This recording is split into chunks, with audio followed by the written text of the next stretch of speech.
தானே செவிட்டு பையன். அவன் கல்யாணம் பண்ணிட்டு ஓடிட்டான். அதுக்கு தான் விக்க வந்தேன். 5-10 பரவாயில்லைங்க, 1000 கணக்கு இல்லீங்களா? அதான் மடி எப்படி ஆகுறதுன்னு யோசனை பண்றாருங்க. நீ ஒன்னும் அவசரப்பட்டு மடியில் இருக்கிற அவுத்து கொடுத்துட வேண்டாம். 4 பேரை கேட்டு நல்லா விசாரிச்சுட்டு மெதுவா வந்தா போதும். என்ன அதுக்குள்ளார நான் ஒன்னும் மாட்ட வேண்டிய யாருக்கு வித்துற மாட்டேன். முருகேசன் சொன்னா முருகன் சொன்ன மாதிரி. தம்பி தீனி கம்மியா ஒரு டீ போடுப்பா. யோ 3க்கு முடிக்கலாம் 4க்கு முடிக்கலாம். இப்ப என்னடா அந்த ஆளு 5ங்கிறாரு 6ங்கிறாரு. இது என்ன நாயா? ஏங்க வியாபாரம்னா அப்படித்தாங்க, கேட்ட வேலையை நாம கொடுத்துட போறோமா? யோ இப்பதான் நீ தரங்க மாதிரியே பேசுற. ஏங்க கவலை விடுங்க, இந்த வண்டியை இன்னைக்கு நாம ஓட்டிட்டு போறோம். போறோமா? எப்படி சொச்சத்துக்கு உன் மடியில இருந்து அவுத்து கொடுக்க பாரியா? அது இல்லைங்க. என்ன இல்லைங்க இல்லைங்க.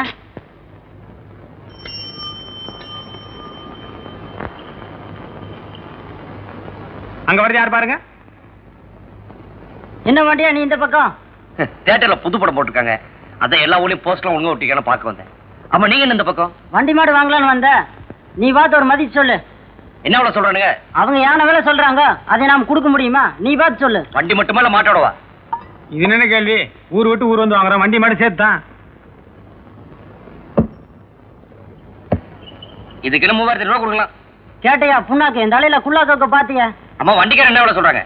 6000 ரூபாய்க்கு ஒரு நய பேசி குறைக்க மாட்டேன்னு அடம்பிடிக்கிறாரு. என்னது 6000 ரூபாயா? அடே எவனோ ஜில்லா திருட உன் தலையில கட்ட பாக்குறான். ஏனே நம்ம ஊர்ல வண்டியா? என்கிட்ட ஒரு வார்த்தை சொல்லுதா 2000 ரூபாய்க்கு ஜில் ஒரு அருமையான வண்டி பிடிச்சு கொடுத்துருப்பேன். கேட்டீங்களா பெரியவர? எங்க ஊருக்கார பையன் வந்தால தப்பிச்ச. வண்டியில சம்பாரிச்சுத இந்த வண்டியில விட்டுருப்பேன். யோ வண்டியை ஓட்டிட்டு போயா. என்ன விலைக்கு? விலையே வேணாம், என்னமா ஓட்டிட்டு போயா? இடமே எங்களுக்கு எதுக்கு? ஏய் தீ வெட்டி தடியா. அவங்க வண்டி ஓட்டிட்டு போறாங்களா இல்லையான்னு பாரு. இல்லன்னா மாட்டை கசாப் கடைக்கு ஓட்டிட்டு வண்டியை உடைச்சு விறகு கடையில போட்டுரு.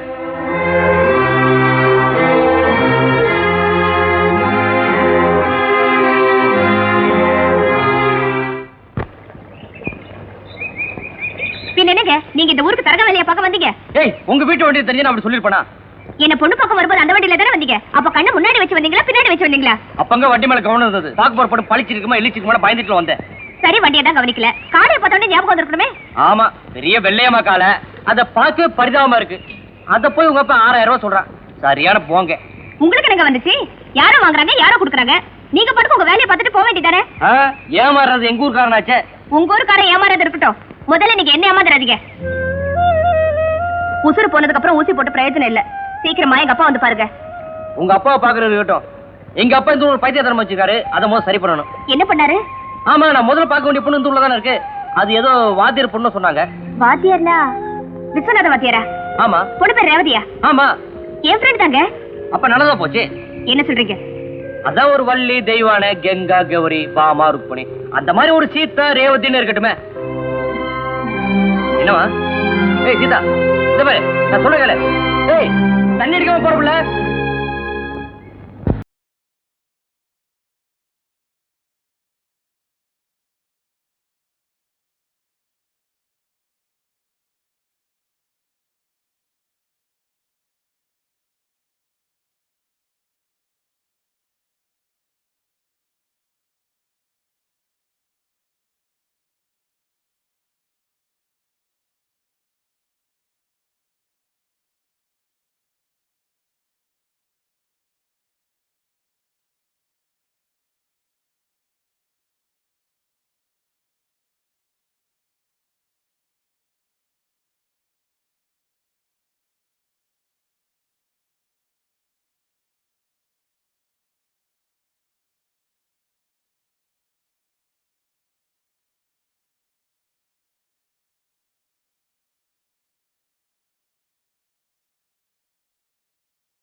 அகத்தின் அழகு முகத்தில் தெரியும். ஐந்தில் வளையாதது 50 வளையுமா?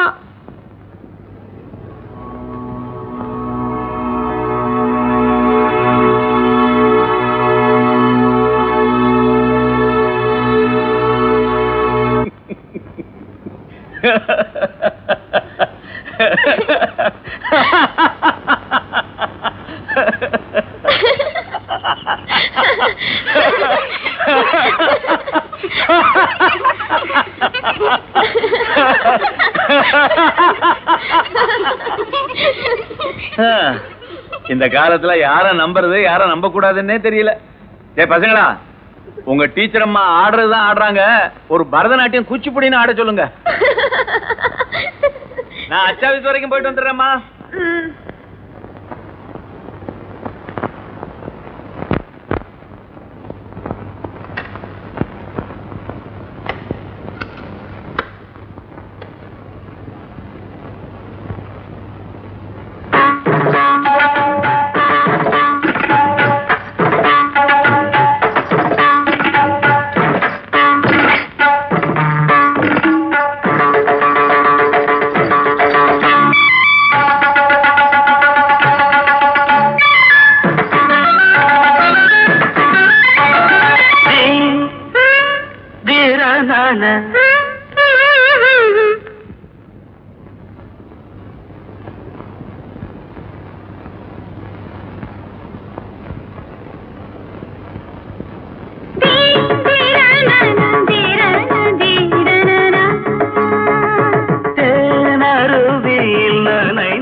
முதல்ல எங்க அப்பா கிட்ட போய் என்ன பாக்க மாப்பிள்ள வந்திருக்காருன்னு சொல்லு போ. ஓஹோ அப்படியா? அக்கா கட்டிக்க மாப்பிள்ள வந்திருக்காடா. ஐயோ,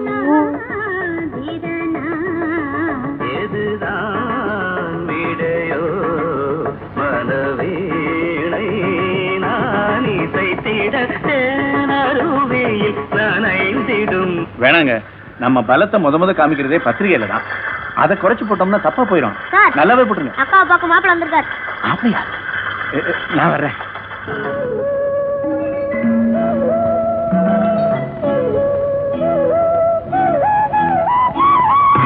இப்பவே உனக்கு கல்யாண கலை வந்துருச்சு. ஏ ராசாத்தி, என் கண்ணே பற்றும் போல இருக்கு. வாங்க வாங்க மாப்பிள்ள. அப்பா உங்களை பார்த்து வர சொன்னார். அன்னைக்கு நீங்க வருவீங்கன்னு வீடு முழுக்க ஒரே கூட்டம். எல்லாருக்கும் வழியை பார்த்து பார்த்து பார்த்து கண்ணு பூத்து போச்சு. ஏகப்பட்ட பலகாரம் செஞ்சு வச்சிருந்தாங்க. எல்லாத்தையும் பசங்க தான் ராப்பூரா தின்னு தீத்தாங்க. இப்ப நீங்க வந்தது கூட நல்லதா போச்சு. நான் இப்பதான் அச்சாபீஸுக்கு போய் பத்திரிகை ப்ரூவ் பார்த்துட்டு வரேன். அப்பா தம்பி, நீ ஓடி போய் கொஞ்சம் இருங்க, நான் உங்க வீட்டை கொஞ்சம் தனியா பேசணும். பத்திரிகைக்கும் தனியா பேசுறதுக்கும் இல்லங்க, பத்திரிகை பத்தி தான் பேசணும். வாங்க வாங்க உட்காருங்க. நீங்க வாங்க.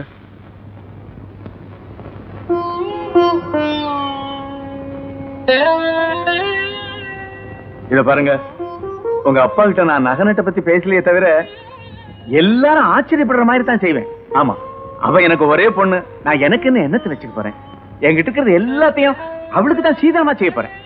சீதனத்தை பத்தி பேச நான் வரல. இவெல்லாம் உங்க பொண்ணை பார்க்க வராத காரணமே இதே ஊர்ல இருக்க வேற ஒரு பொண்ணை நான் கல்யாணம் பண்ணிக்க முடிவு பண்ணிருக்கேன்.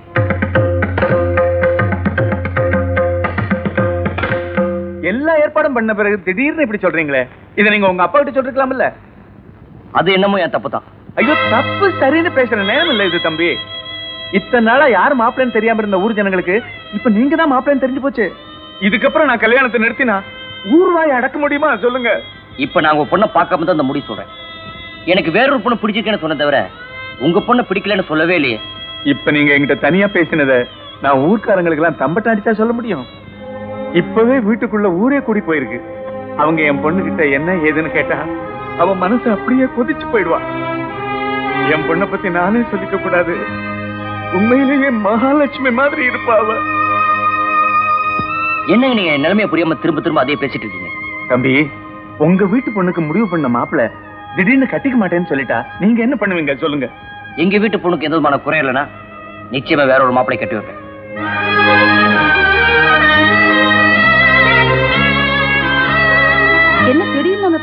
சொல்லுது? தேங்காய் உடைச்சு பார்த்தா தானே தெரியும் தேரக்காயா தேரணக்காயான்னு. யாரு கண்டா? நமக்கெல்லாம் தெரியாது, பையனுக்கு தெரிஞ்சு போச்சு என்னமோ. சும்மா இரு. அந்த பொண்ணு மேல பழி சொன்னோம்னா நம்ம நாக்கு அடி போயிடும்.